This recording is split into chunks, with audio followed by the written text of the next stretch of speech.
Los fragmentos al final es ineludible casi leer. Entonces, solamente decir que la primera vez que, al menos la fuente más antigua conservada sobre Fedra, procede, no tiene nada que ver con esta imagen que estamos viendo, pero estar viendo el título me parecía absurdo. Digo que el autor que habla en primer lugar de Fedra es Homero, bueno, el supuesto Homero, donde se menciona a Fedra, pero qué curioso, mencionando su trágica muerte, su suicidio, algo que estaba realmente tan denostado en la antigüedad. No se dice, y eso pasa en numerosas ocasiones sobre distintos personajes, no se dice qué la llevó, cuál fue la causa de ese suicidio, y aparece exactamente igual en relación con otros personajes, que se habla de cómo acabaron, pero ahí pasan varios siglos hasta saber qué sucede, hasta concretamente que el gran Eurípides retomara el personaje de Fedra. Probablemente entre medias, entre el siglo VIII, entre el inicio de la época arcaica y el siglo V, ya el último tercio del siglo V, en plena época clásica, serían otros los autores que hablarían de Fedra, pero lo que nos consta, lo que se ha conservado es que vuelve a resurgir el nombre de Fedra, y ya con un gran despliegue en la obra, en una de las tragedias de Eurípides. Como recordaréis, en su primer... Es curioso porque muchas de las otras obras posteriores llevan el título de Fedra, pero Eurípides no titula su tragedia Fedra,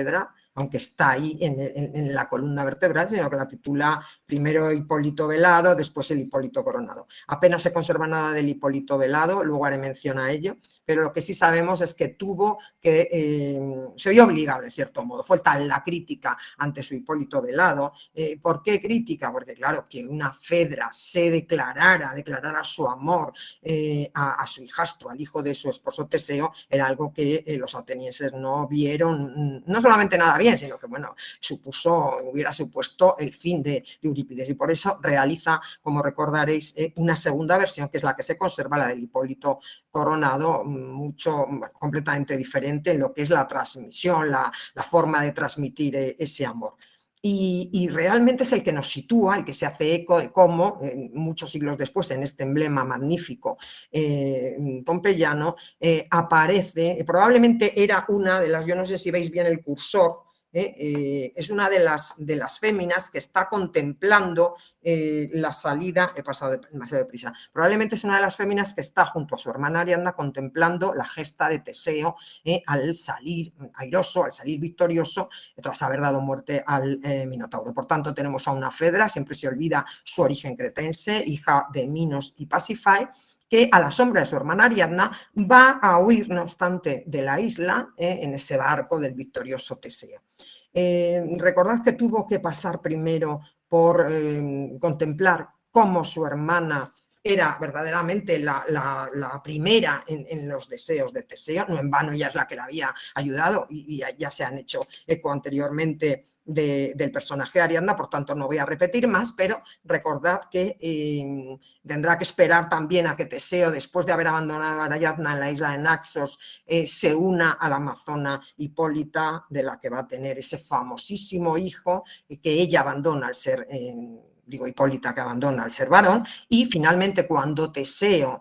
ya por fin regresa a su patria, tenemos que contemplar cómo Fedra por fin ha conseguido contraer matrimonio con él, e incluso cuando ya se sitúa, tras una breve introducción del Hipólito Coronado de Eurípides, cuando empieza la escena, recordamos que ella ya lleva casada un tiempo con Teseo, incluso ha tenido 2 hijos de cierta edad, son pequeños pero de cierta edad, no son realmente bebés, y es cuando ve crecer a su hijastro, es decir, que después de haber quedado prendada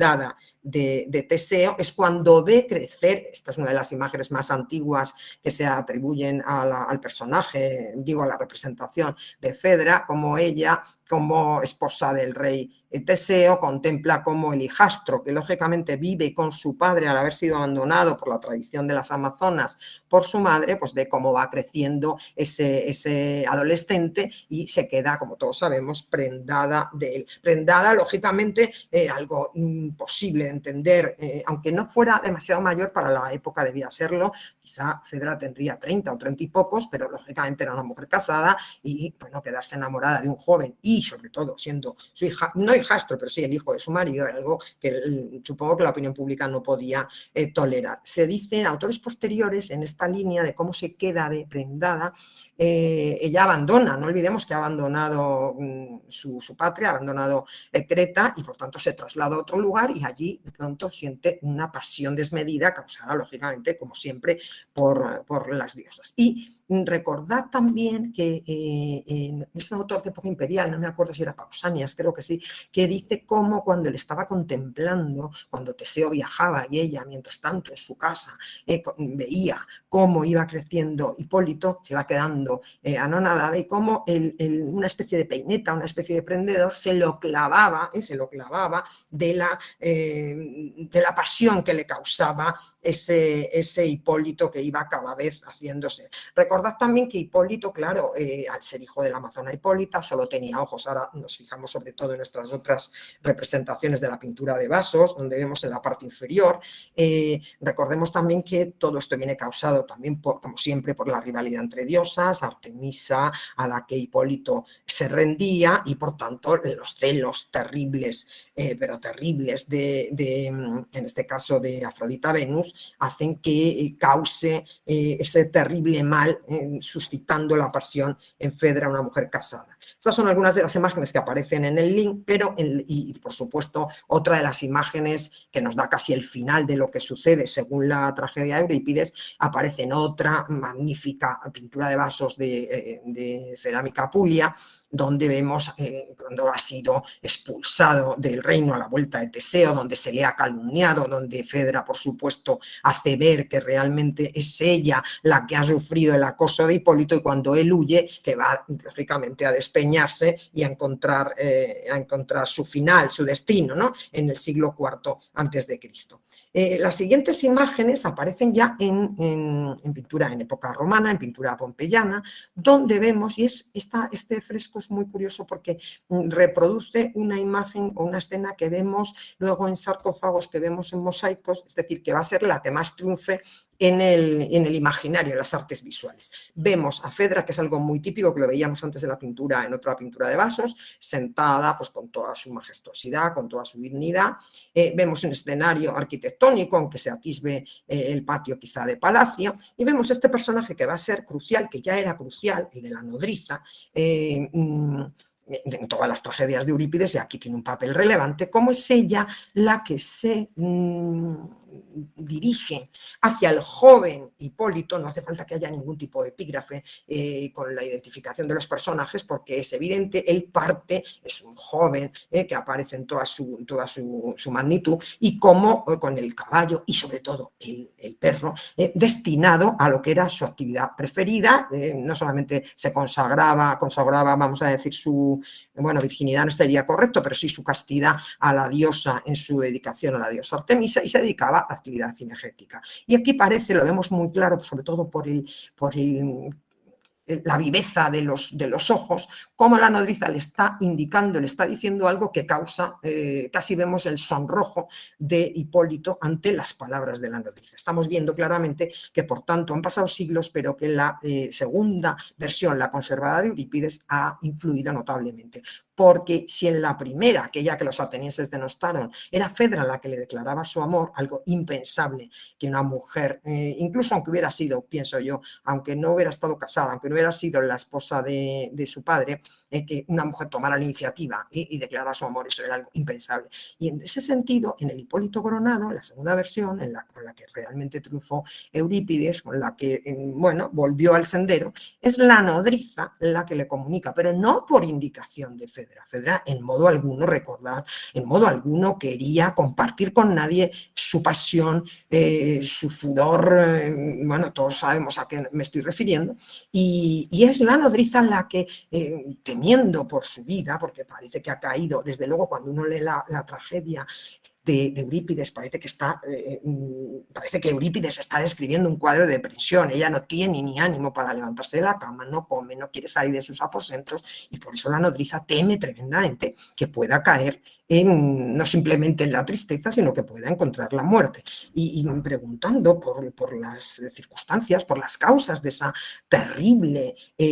tristeza en la que está sumida, sin pensar, como pensando así en el infinito, es cuando llega a pronunciar en un momento dado el nombre de Hipólito, y es cuando la nodriza, que es una persona de cierta edad, con mucha experiencia, entonces se da cuenta de que el causante de todo esto es Hipólito, y empieza a sonsacarle. Pero enseguida Fedra, recordad que hace prometer a la nodriza que no dirá nada, es decir, cuando se da cuenta que por su forma de expresarse,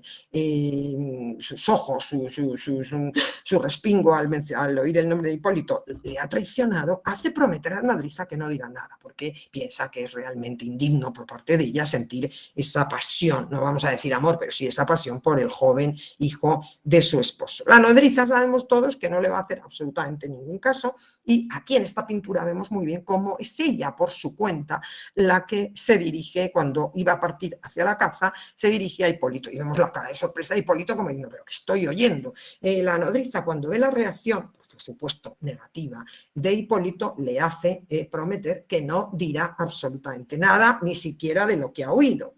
Y así seguimos con otra serie de restos, con otra serie de manifestaciones de la cultura visual, esta imagen de Fedra pensativa. En muchos casos aquí ya no sabemos, es un fragmento, ya no sabemos si siente esa especie de tristeza por lo que siente, o si realmente lo que está es, yo me inclinaría más en este sentido, si teme que realmente Hipólito revele lo que la nodriza le había confesado. En estos sarcófagos son muchísimos, es una serie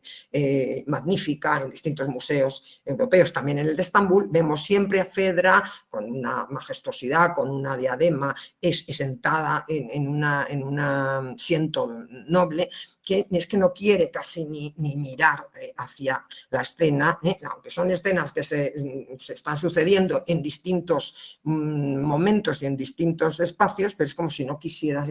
saber cuál va a ser la reacción de Hipólito. Es muy similar a la pintura que veíamos, la nodriza en el instante de acercarse a Hipólito, y cómo Hipólito se queda anonadado y desde luego decide partir. Aquí también encontramos después cómo va a ser, y el perro fundamental. Digo el perro fundamental porque después vemos otro sarcófago, por no alargarnos, otro sarcófago con la misma historia, donde vemos al joven desnudo que va a salir hacia la caza. Y digo que el perro es muy importante en estos sarcófagos, en estas imágenes que hemos visto, porque cuando se descubrió, si recordáis, cuando se descubrió, cuando María Ángeles Mezquiriz excavó la vila de Arellano, y además identificó que el famosísimo y llamado hasta 2003 mosaico de Arronis, el de las musas, en realidad pertenecía también a todo el programa iconográfico de esta residencia magnífica en el término de lo que soy Arellano. Creo que resultó fundamental para encontrar el sentido, y sobre todo si tenemos en cuenta la fragmentación o la laguna tan tremenda que afectaba a uno de los pavimentos, la identificación de este personaje que vemos sentado con toda majestuosidad, con el velo sobre la cabeza, atendida por una doncella, y sobre todo ese personaje en el centro que parece que se dirige, tal y como hemos visto en los sarcófagos y en la pintura, hacia otro personaje del que solo se ven las piernas, pero se ve cómo a la manera romana iba con Caligay. Después vemos también las extremidades claramente equinas, por tanto es un jinete, es un personaje, y ya definitivo, aparte de la lanza, vemos que es alguien que va a practicar la actividad cinegética, pero fundamental, recordaréis, fue el perrito que les acompaña, porque realmente esto nos hacía ya sin dudar identificar este gran panel figurado como una de esas representaciones de Fedra, donde la nodriza, siguiendo la versión de Eurípides, es la que se dirige a Hipólito, que huye despavorido. Vemos aquí algunas imágenes magníficas de ese mosaico arellano, es una vila que está además musealizada y que es la cara, en cualquier caso, de tristeza, el rostro verdaderamente desencajado de Fedra es también clarísimo. Vemos aquí algunos de esos detalles y, insisto, el perro, si tenemos en cuenta los sarcófagos y las otras pinturas, fue fundamental para su identificación. Aquí no teníamos problema porque recordaréis que teníamos en el caso de Madaba, teníamos la gran suerte de encontrar epígrafes que, claro, identificaban, me refiero a esta parte del panel anterior, donde vemos todos los nombres en griego identificando a los personajes. Y uno de los epígrafes, aunque él ha desaparecido, es el de Hipólito. Pero en el detalle de las féminas que están en la parte izquierda del panel, vemos a las cerapenes, claro, efectivamente. Las doncellas es el término griego que aparece además en mosaicos de antigüedad tardía, en otros contextos, pero siempre como sirvientes, como doncellas que acompañan, en este caso, a Fedra. Fedra que está verdaderamente dirigiendo su mirada nada más y nada menos que a Hipólito. Hasta aquí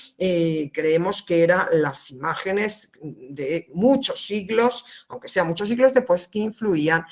porque la obra de Eurípides es innegable, tuvo una repercusión tremenda. Pero luego tenemos otra serie de imágenes sobre las que yo quería llamar vuestra atención, como esta pintura pompeyana. Mirad que es una pintura fantástica donde Fedra igualmente está sentada sobre ese asiento noble que la identifica con ese lamento, con esa tristeza, y junto a ella un personaje que porta una tablilla. Una tablilla podría ser un díptico, podría haber sido también un políptico. Bueno, hasta aquí el detalle está un poco más borrosa, donde se está hablando, y entonces cuando aparece una carta, la tablilla, que significa una carta, que simboliza la carta, cuando relacionamos Fedra y carta, es innegable que muchos piensan también en ese final de la obra de Eurípides, donde a la vuelta de Teseo, se encuentra que en el palacio están prácticamente todos lamentando, piensa que algo les ha ocurrido a sus hijos pequeños, pregunta por ellos, no, los niños están bien, y es cuando se encuentra, recordad, a Fedra, que se ha suicidado, como decíamos al principio, como ya en la época arcaica se nos decía. Y junto al cadáver, el cuerpo que yace de Fedra, había una carta donde ella, antes de morir, y por si su imagen había quedado manchada, por si Hipólito había revelado lo que realmente había sucedido, ella incrimina a Hipólito haciendo ver que fue Hipólito el que la acosó, el que rompió, vamos a decir, las cerraduras de la puerta de su dormitorio, es decir, del gineceo, y cómo había intentado o incluso cómo la había forzado, y por tanto ya no podía seguir viviendo manchando el honor de Teseo. Entonces, cuando aparece junto a Fedra una carta, siempre se habla, siempre se dice, bueno, no hay dudas, Fedra, la carta de la suicida. Pero yo quiero llamar vuestra atención sobre, en este caso, estamos viendo a Fedra en absoluto se encuentra a punto de morir, sino que se encuentra tramando, porque además mirad la complicidad con la nodriza, y ante la posible bueno, el hecho de que Hipólito revele lo que realmente había sucedido a la vuelta de su padre Teseo y quiera limpiar su nombre, ella escribe una carta. Pero no es la carta de la suicida, es la carta que en ausencia de Teseo Ovidio relata, es decir, no hay ningún autor que diga que Fedra escribió una carta de amor a Hipólito. Lo que hay es una carta en la obra magnífica de Ovidio, siempre conocemos las Metamorfosis, pero en las heroidas, en las cartas de las heroínas, que lleva por título precisamente este magnífico seminario, es una de las cartas que Ovidio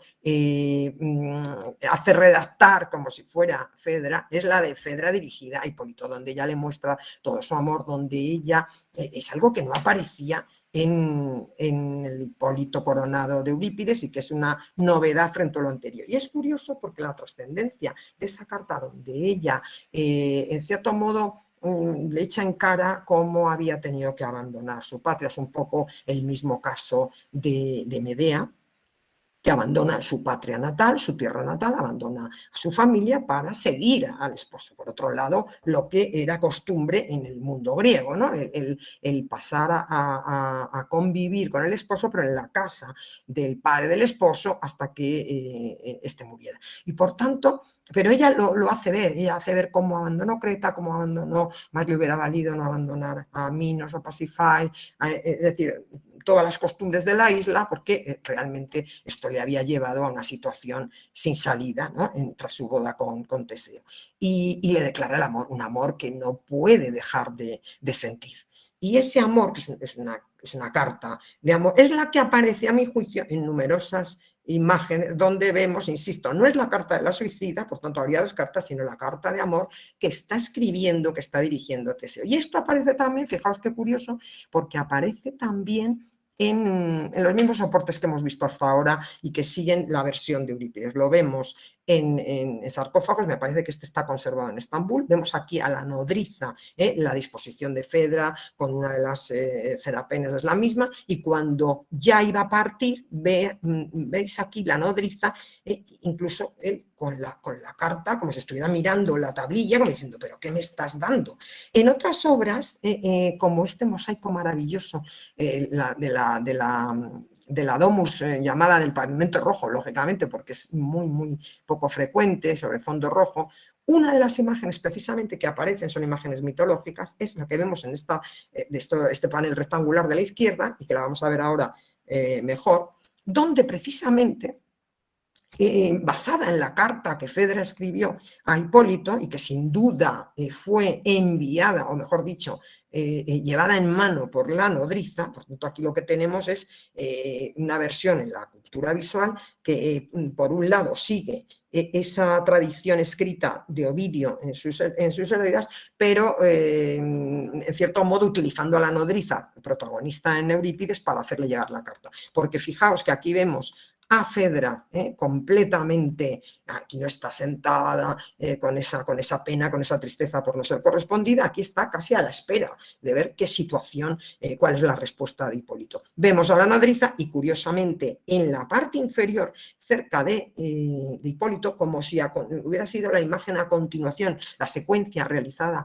a continuación de ese sarcófago que acabamos de ver, aquí vemos finales del siglo II después de Cristo, como Hipólito, vestido, desde luego, sin lugar a duda, con la iconografía de un héroe que ha partido hacia la caza, ha tirado, es decir, es como si le quemara la carta y ha tirado la carta al suelo. Lo vemos aquí claramente que es un díptico del cual tenemos numerosas representaciones. En algún siglo después, en los finales del siglo IV después de Cristo,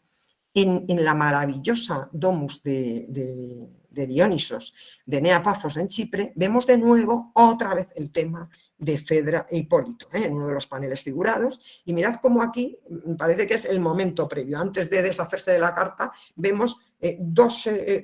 situaciones que están sucediendo, como si fueran en distintos espacios. Por un lado vemos a Fedra en su magnífico asiento, como si estuviera esperando la respuesta, pero en palacio, y como si se hubieran traído al mismo plano dos secuencias que transcurren en momentos y en lugares diferentes. Fijaos también qué curioso, el Eros al aire desnudo, pero con la antorcha llameante hacia abajo, como diciendo, aquí no va a surgir, no está ni en el centro, ni está tampoco alzada esa antorcha, indicando que no hubo, que ese amor no fue un amor correspondido, que no hubo un amor, aunque luego se hubiera roto, pero que no hubo ahí, no surgió la llama. Y en la parte izquierda, pues al joven Hipólito, como le estamos viendo, partiendo hacia la caza, han prescindido, el mosaísta de Nea Pafos en Chipre ha prescindido del caballo, pero está el perro, lógicamente el perro, que es fundamental para indicarnos, aparte de la jabalina, que estaba practicando su actividad favorita. Y con la tablilla, que creemos que es un políptico, creo que es más que un díptico, como sin dar crédito a lo que está leyendo, porque aquí ahí está la declaración de amor de Fedra. Y más adelante, por si fuera poco, estas imágenes que estamos viendo siguiendo tradiciones distintas, es una imagen maravillosa del mosaico de Nea Pafos, todavía tenemos algunos detalles Todo lo dice la expresión del rostro, la expresión de los ojos. Hipólito no da crédito, sigue fiel a sus creencias, a su dedicación a la diosa Artemisa, y en este caso, pues Fedra completamente esperando, pero completamente destrozada. Increíble también este sarcófago, que refleja el momento en que la nodriza, como veis son variaciones sobre el mismo tema, la nodriza está llegando a Hipólito para hacerle entrega de esa tablilla, de esa carta de amor. Pero fijaos que el tema continúa en la parte oriental del imperio, en uno de estos mosaicos de Seward-Wade, en Palestina, y en uno vemos el triunfo de Nisiaco, en la parte que lógicamente ocupa uno de los grandes, de los tres paneles figurados, y en la parte superior, de nuevo Fedra, nuestra Fedra, además aquí bajo un templete con los cortinajes indicando que se encuentra en el interior del palacio, en ese asiento maravilloso que no me quiero pasar, y aquí la nodriza además identificada como Trofos, como era habitual, en el momento en que le está haciendo también la entrega. Junto a Hipólito, que está claramente identificado, esto es un dibujo del mosaico, no tengo una foto mejor, con sus compañeros partiendo y con el perrito en el momento en que va a partir y en el momento de recibir esa carta de amor que sigue la tradición de Ovidio y no de Eurípides. Y si el siglo V, principios del VI, en el que se fechaba el mosaico anterior, ya era una de las fechas más tardías, fijaos qué curioso, en Brescia aparece también en este marfil, pero ya en una datación varían, algunos lo sitúan, pero muchos lo sitúan ya en esa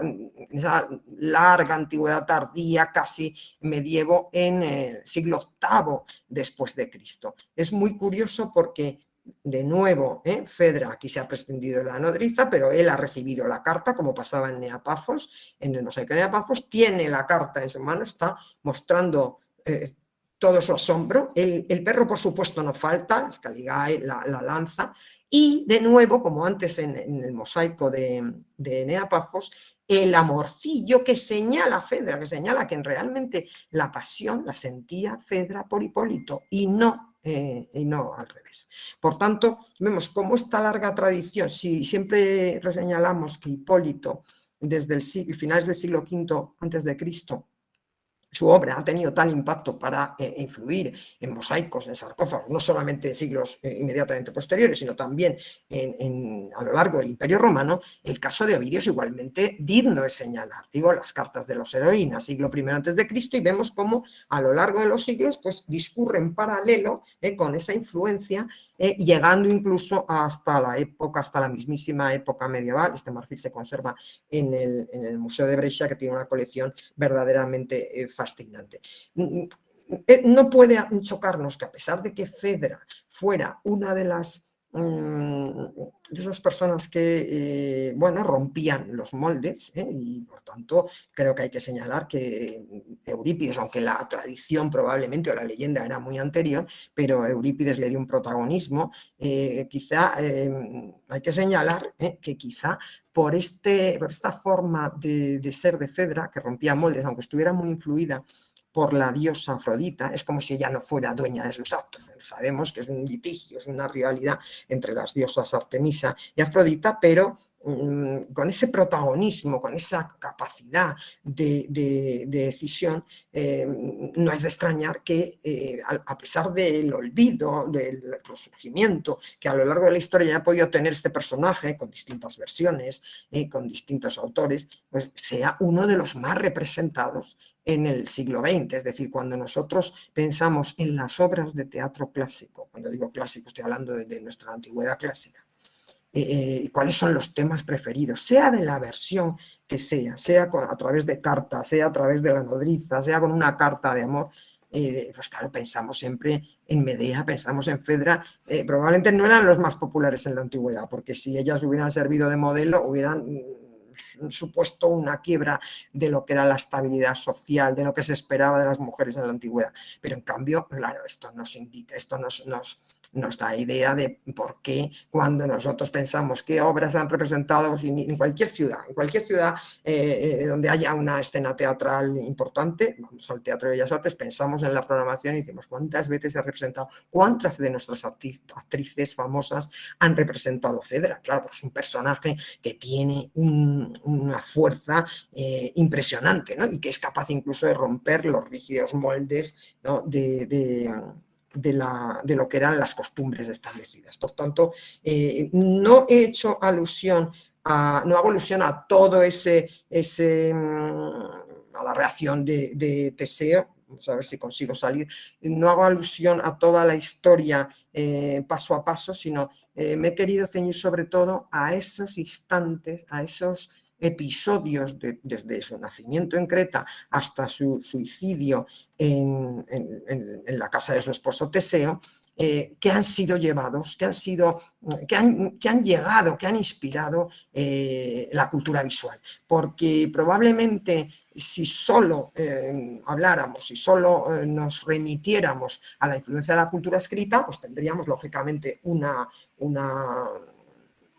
periodo, tendríamos una vía, pero claro, luego la cultura visual es tan potente y nos tenemos que preguntar,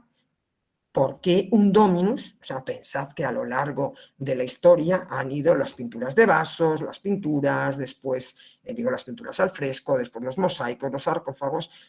son distintos soportes con funcionalidades diferentes y qué es lo que atrajo precisamente. Está clarísimo que la demostración del conocimiento mitológico de estas obras, de lo que había supuesto el deseo de esta mujer y cómo acabó, porque tengamos en cuenta que no solo Fedra, en muchos casos los personajes han adquirido un auge, han adquirido una gran fama por el castigo que recibieron al tener determinados, en este caso no solo féminas, también varones, por, vamos a decir, traspasar los límites. Por tanto, no podemos pensar que se eligiera para que Fedra fuera un modelo a seguir, sino probablemente para representar aquello prohibido que llevó, pues al fin último, en este caso a la muerte, al suicidio, en otros casos de personajes varones, pues al final a lo más recóndito de lados, a sufrir una tortura infinita. Entonces, yo creo que es más, aparte de la demostración de conocimiento de la mitología, de cultura, también la representación del destino que espera a todos estos personajes y por supuesto a las féminas que habían transgredido, porque en ese sentido Fedra era más voluntariamente o más inconscientemente fue una mujer, digo, en el terreno, digo, fue como si hubiera sido de verdad, pero es un personaje mitológico que se había convertido en transgresora, ¿no? Imaginaos, no solamente siendo infiel, no hemos hablado del adulterio, siendo infiel a Teseo, aunque fuera solo mediante el deseo, sino con un joven y además un joven que era hijo de su esposo. Es decir, bueno, al final, por tanto, solo un suicidio podía esperar a un personaje tan transgresor como el de Fedra. Muchísimas gracias por vuestra atención y ahora quedo a vuestra disposición. Como verás, Isabel, he acortado para no resultar... O sea, he eliminado todos los textos que tenía, o fragmentos, quiero decir, no todos los textos, para aligerar la presentación y quedo a vuestra disposición, encantada.